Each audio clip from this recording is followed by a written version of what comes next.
প্রাথমিকে নিয়োগ দুর্নীতি, এবার পার্থ চট্টোপাধ্যায় এবং অয়নশীলকে জেলে গিয়েই জেরা করতে চায় সিবিআই। সিবিআই এর বিশেষ আদালতে জেলে গিয়ে জেরার আবেদন করেছে সিবিআই।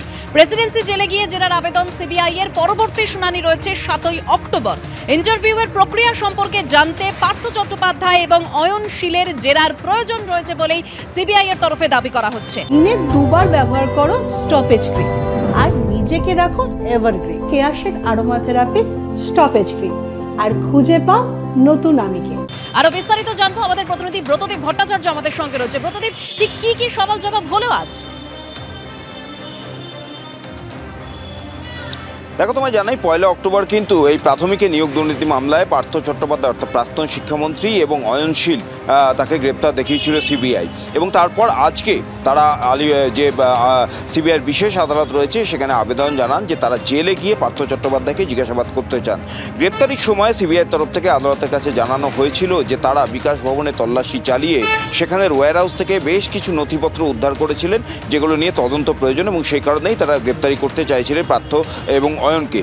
আদালত সেই আবেদন মঞ্জুর করেছিল এবং তারপরেই তারা তাদের গ্রেপ্তার করেন। আজকে আদালতের কাছে সিবিআই আবেদন জানায় যে নিয়োগ প্রক্রিয়া অর্থাৎ যে প্রাথমিকের যে নিয়োগ প্রক্রিয়া হয়েছিল তাতে যে ইন্টারভিউ হয়েছিল সেই ইন্টারভিউ প্রক্রিয়া কীভাবে হতো সে বিষয়ে জানতে তারা পার্থ চট্টোপাধ্যায় এবং অয়নশীলকে জিজ্ঞাসাবাদ করতে চান, এবং সেই জন্যই তারা প্রেসিডেন্সি জেলে গিয়ে জিজ্ঞাসাবাদের আবেদন জানিয়েছেন।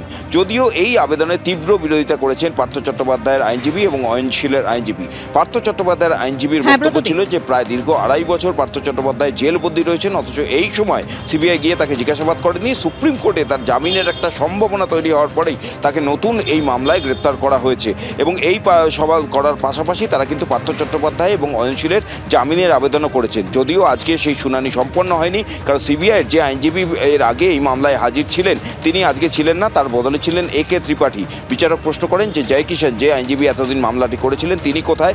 তার কাছে বেশ কিছু প্রশ্ন রয়েছে এই জামিন এবং একই সঙ্গে সিবিআইয়ের যে জিজ্ঞাসাবাদের আবেদন তা নিয়ে, এবং তিনি না আসার কারণেই আজকের এই শুনানি স্থগিত রেখে সোমবার পরবর্তী দিন ধার্য করেছেন বিচারক। এবং সোমবার এই সিবিআইয়ের যে জিজ্ঞাসাবাদের আবেদন সেই আবেদন বিচারক মঞ্জুর করছেন নাকি পার্থ এবং অয়নের যে জামিনের আবেদন করছেন তার আইনজীবীরা সেই আবেদন মঞ্জুর হয় সেটাই দেখার। দেবস্মিতা, ধন্যবাদ ব্রতদীপ।